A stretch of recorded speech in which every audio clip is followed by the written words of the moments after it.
예, 금리 인하 얘기가 조금 나오고 있죠. 뉴스에서 검색하면 이제 미국에서부터 먼저 좀 나왔고 연준 얘기가 나오고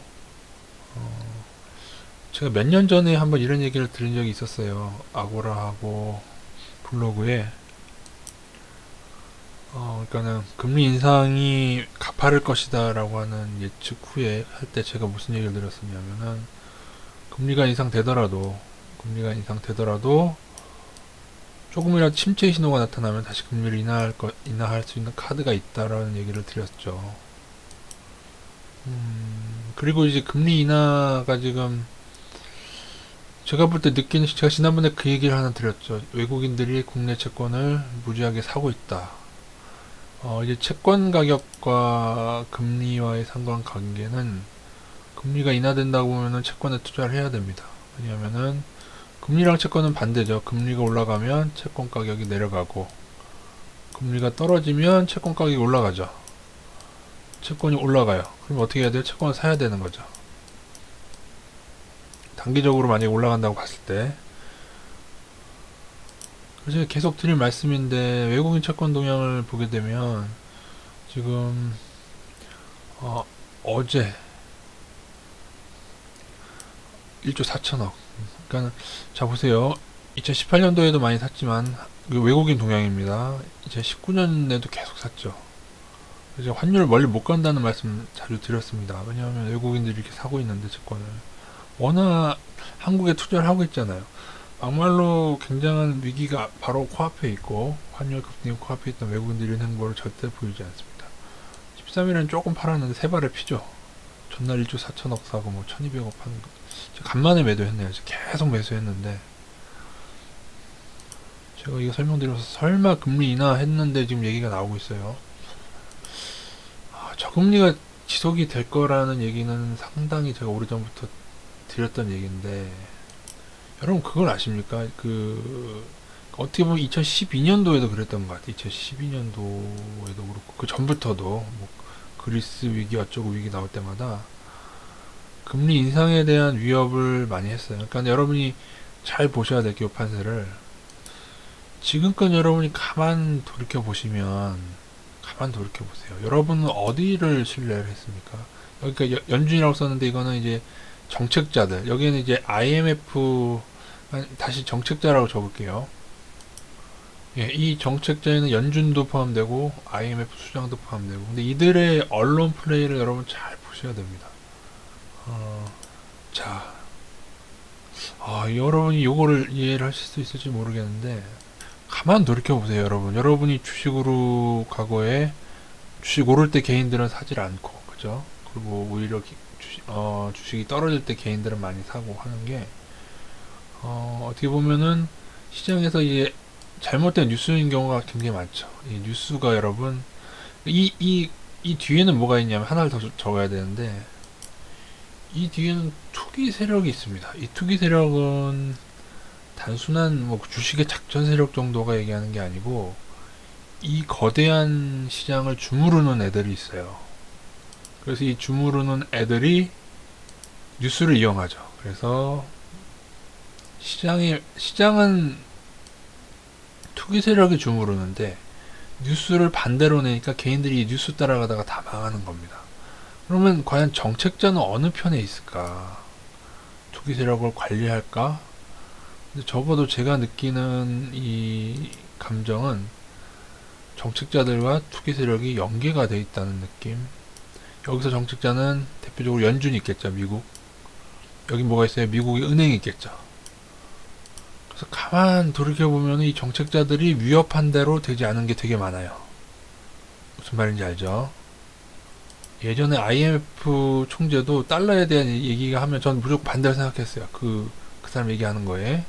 시장은 반대로 흘러가는 경우가 많은데. 근데 미끼를 던질 때 여러분, 얘가 유니온돼 있다고 가정을 했을 때 투기 세력과 정책자가 연준과 미국 은행이 모든 금융시장을 뒤흔들면서 얘네들이 금리든 뭐 환율이든 뭐 상품시장을 다 좌지우지 한다고 했을 때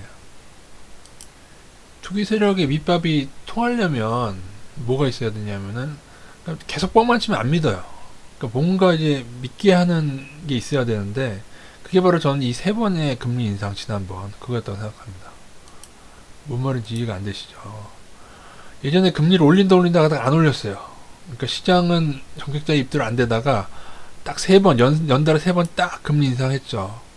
근데 블로그도 그렇고 아고라도 찾아보시면 되지만은 제가 분명히 그때 나중에 오히려 금리 인하 카드를 꺼내들 수도 있다는 얘기를 합니다. 그래서 얘네들이 일단 세 번을 이렇게 딱 하면, 자, 밑밥을 뿌려도, 그러니까 고기를 잡으려면은 밑밥을 뿌려줘야 돼요. 그러니까 얘네들의 얘기가 다 가짜라고 사람들이 믿게 되면은 아무도 얘네의 커넥션도 모르고 이 정책자를 신뢰하지 않겠죠. 그래서 정책자는 때로는 지들 그게 맞는 것처럼 보이게 해야 돼. 저는 그게 세 번의 금리 인상이라고 생각했고, 하지만 이후에는 이들의 말처, 그 이후에도 뭐 더 올린다 그랬었죠. 근데 그 이후에 올리지 않았습니다. 그래서 저는 앞으로도 이 정책자들의 어떻게 하겠다는 희미한 전망은 잘 맞지 않는 경우가 굉장히 많았어요. 지금까지. 그리고 뉴스는 당연하고 지금도 봐요. 뉴스에는 원달러 환율 막 그럴 거 하는데 투기 세력은 어떻게 움직였어요? 국내 채권 시장에서 채권을 투자했어요. 그러니까 환율이 더 못 가는 거예요. 지금 더. 환율도 왜 올렸을까? 달러가 왜 만들었을까 보면은 그 달러 세력이 좀 더 채권 우리나라에 더 좋은 가격으로 들어오기 위해서였을 수도 있다고 저는 보고 있습니다. 무슨 말인지 아시겠습니까? 어쨌든 간에 그러니까 때가 되면은 오히려 금리 인하도 단행했을 때 조금이라도 침체의 기미가 보이면, 근데 침체의 기미가 크게 나타나지 않는데도 불구하고 지금 미중 전쟁, 무역 전쟁이라는 이유로 지금 금리 인하 카드를 꺼내려고 하고 있어요. 근데 왁구가 맞은 채권 동향하고는 왁구가 맞죠 지금. 그러니까 투기 세력과 이게 왁구가 맞는지를 계속 보셔야 됩니다. 여러분 정책자 입만 보시지 마. 근데 하나 더 문제는 지금의 금리 인하가 립서비스일 경우, 금리 인하한다 하면서 그렇게 돼서 이제 채권 가격 스물스물 이제 올리고, 그리고 실제로 금리 인하 안 할 가능성도, 그러니까 모든 가능성, 이 정책자가 어떻게 언론 플레이하고 어떻게 움직이냐를 반대급부터 늘 생각하시면서 해야 돼요. 근데 어쨌든 금리 인하가 만약에 된다면 지난번 들어온 외국인들이 그 행태가 정확히 설명이 되는 거죠. 그럼 뭐예요? 들어온 채권 애들은 뭐야? 이 정책자와, 제가 얘기했죠. 투기 세력과 정책자 연결돼 있다는 게 증거잖아요. 지금도 증거자가 되는 거예요. 그러니까 이게 왜 이럴까 생각하면은 무엇이다? 이겁니다. 파생의 탐욕. 미 은행과 연준이, 엄밀히 연준은 정책자도 아니죠. 연준은 그냥 돈 빌려주는 은행 아니에요. 그러한 그 사기업 같은 연준을 달러 정책의 수장으로 앉히고, 연준의 의장을 앉히고, 그 연준의 의장은 대통령과, 또 대통령은 은행과 달러 자본이 지금 움직이고 있는 거예요. 그러니까 이거를 읽지 못하는 한 여러분 계속 헛발질할 수밖에 없다고 저는 생각합니다. 뉴스를 보고 시장을 예측한다? 그건 잘못된 거예요. 자본주의 사회에서 뉴스는 기자들이 돈 많이 주면 그 기사를 써줘요. 그래서 여러분 조금만 그들이 정책자와 투기 세력이 연계를 하면은 금리가 움직이고 달러가 움직이고 외환 다 선물, 다 파생이 다 있습니다. 다 토토판이 있다는 거예요. 토토판. 그리고 그 토토판에서 크게 먹기 위해서 이들은 어떻게 한다? 정책자들의 입을 이용한다. 그래서 IMF 수장이든 연준이든 심지어 미 은행에서 여러분이 많이 경험하셔야 됩니다. 그러니까 그들의 말한 바와 다르고 애널리스트들의 예상과 주식이 다르게 움직이는 거. 왜? 애널리스트들이 돈 받고 기사를 쓰기 때문에. 그렇게 해서 여러분이, 근데 무조건 그 중에 진짜 뉴스가 있긴 있습니다. 그래서 잘 구별하셔야 됩니다. 원론적인 얘기를 하고 마치겠습니다. 금리는 물가와 상당히 관계가 있습니다. 물가가 한없이 오르면은 그 정책자들은 금리를 올릴 수밖에 없어요. 그죠? 근데 아직 물가 상승 압력이 크지 않다. 그래서 제가 예전에 계속 그 금리 인상 그 뉴스들이 나올 때, 위협들이 나올 때도 물가를 예로 들면서 금리 인상의 압박은 크지 않다는 얘기를 드렸죠. 어쨌든 금리 인상 가능성을 좀 보시고, 단 한 가지 확실한 것은 향후 금리 인상은 가파르지 않을 것이다. 그래서 제가 말씀드린 위기는 2021년 경우로 약간 늦춰질 수 있다. 예전부터 제가 드려왔던 얘기입니다. 또 나중에 말씀드리도록 하겠습니다.